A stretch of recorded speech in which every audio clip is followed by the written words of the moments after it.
It was September 1998. President Bill Clinton was arguing to the public that he should not have to resign. Google was barely 2 weeks old, and the next generation of young adults was getting prematurely saddled with ridiculous amounts of debt. College, for many, the first taste of freedom and of responsibility. And for some, easy money and big debts. Free gift, have a Citibank card? Lured by cheap giveaways, pens, CD holders, college kids can get credit cards easily. I didn't have to put anything down that I had a job or that I was really able to pay it. That can lead to big trouble.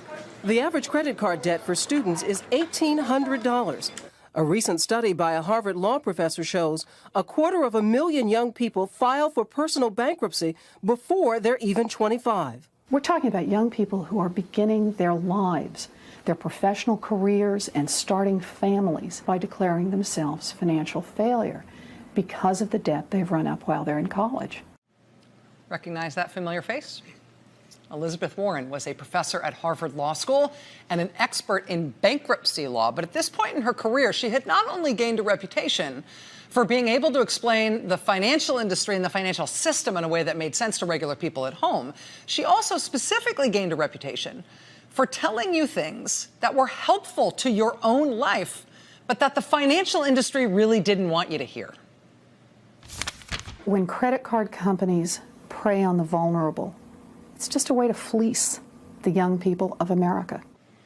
Elizabeth Warren has long had a knack for explaining what regular middle-class people in America were feeling on a very personal level, what was happening to them, and importantly, explaining why it was not necessarily their fault.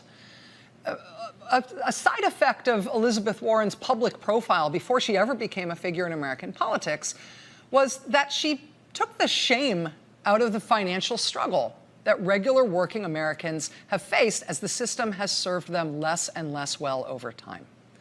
The title of her 2003 book about why things were so tough for middle-class families was plain. She called it the two-income trap. It was a blockbuster for a good reason. She based it on research she had done with her daughter that showed middle-class families not struggling because of outlandish spending on things they couldn't afford. They were struggling because they had, in many ways, been set up for failure. What we discovered is that what we think of as ordinary consumer spending, families are spending less. So the question became, why are they going broke? And the answer is the basic expenses, the things it takes to raise a family in the middle class. Mortgage, health insurance, a second car so that mom can get to work, tuition for preschool, tuition for college. Those are the expenses, those core expenses that are slamming families against the wall financially. Getting out there, speaking plainly, telling regular people at home, understand the system that's gotten you where you are. This is not of your own making. The system is stacked against you, and here is why. That was Elizabeth Warren's public profile. It spoke to people at home watching TV. It spoke to Democrats as they pursued new ways to try to protect middle-class families and consumers at the federal level, particularly in the context of the Wall Street collapse in 2008 and 2009. Now it is the centerpiece of her potential bid for the White House. In our country, if you work hard and play by the rules, you ought to be able to take care of yourself and the people you love. That's a fundamental promise of America.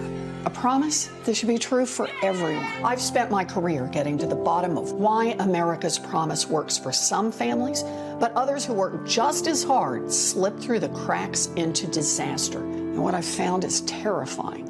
These aren't cracks that families are falling into, they're traps. America's middle class is under attack. They are traps.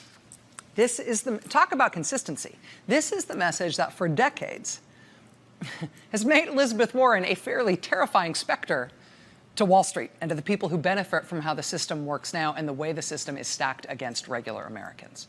Those attacks sharpened when she decided she herself would jump into electoral politics in 2012, when she unseated one of the coziest and best paid friends of the financial industry, Republican Senator Scott Brown of Massachusetts. He was an incumbent Republican senator at the time. She beat him by 8 points. Now she just got reelected senator in Massachusetts by 24 points. And now she has announced her formal exploration of a run for the White House. Joining us now for the interview is Senator Elizabeth Warren, Democrat of Massachusetts. Thank you so much for being here, Senator. Thank you. It's good to be here. Congratulations. Thank you. Why? A lot of people are considering running. A few people have already stuck a toe in the water. You are the first household name Democrat, the first heavyweight, to announce that you are going to go ahead with this exploratory committee. Why are you going first? Well, look, I want to be in this fight because this is, in my view, the fundamental question that faces our country. And it's so who does Washington work for? You can see what the trap is. Why does the trap continue year after year after year? And the answer is because Washington is working great, fabulously, for the wealthy and the well-connected. They have bought the government they want. They have bought the rules that they want. I think that Washington ought to work for everybody else. And I think that's what this fight ought to be about. We're talking about a system that is fundamentally corrupt, that the money that flows through Washington is how it is that this whole system just stays rigged. And the folks at the top doing great, and everybody else just sliding further and further. I live in Massachusetts. Yeah. I'm one of your constituents.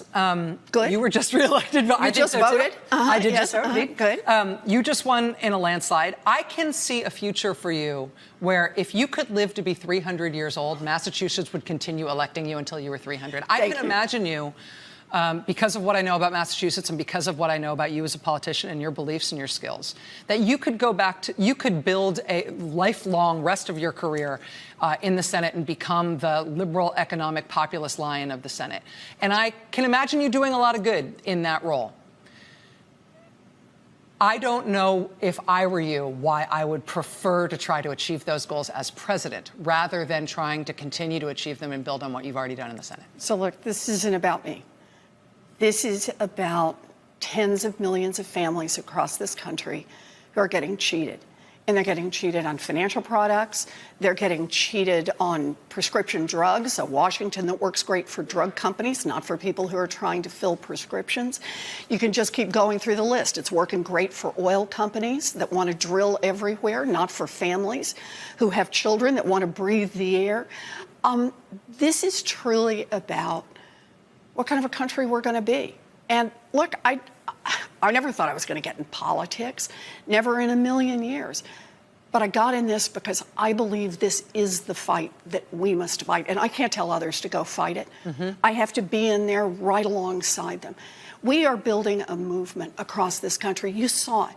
You saw it in 2018. Look at all the people who came off the sidelines. Look at all the people who said, look at all the women who said, never thought I was going to be called on to do this. But they stood up and they said, I'm part of this. This is my country, my voice will be heard, and my government will reflect my values.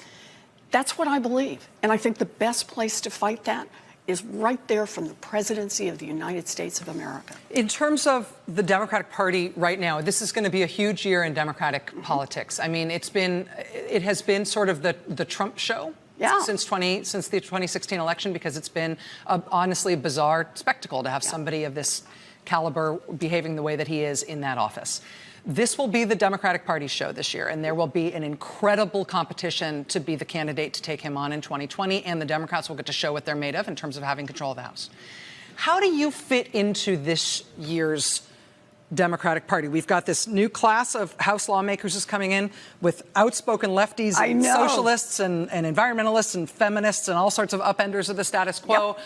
Yep. I know that you're a progressive. You voted 13% of the time with Donald Trump, which is one of the lowest percentages of anybody in the Senate. How do you fit in with the Democratic Party, and where do you see your party right now? Look, I don't think of this so much in terms of party. I think of this as people who want to see change and the kind of change they want to see. This is going to be the Fisher-Cut-Bait year for the Democrats. And it's going to be, how do we think government should work and who do we think government should work for?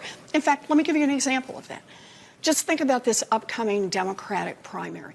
Is this going to be a Democratic primary that truly is a grassroots movement that is funded by the grassroots, that's done with grassroots volunteers?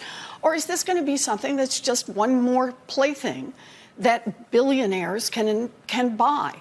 So I think this is a moment for all of the Democratic nominees as they come into the race to say, in a Democratic primary, we are going to link arms and we're going to say grassroots funding.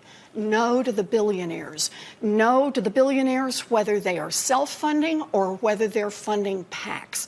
We are the Democratic Party, and that's the party of the people.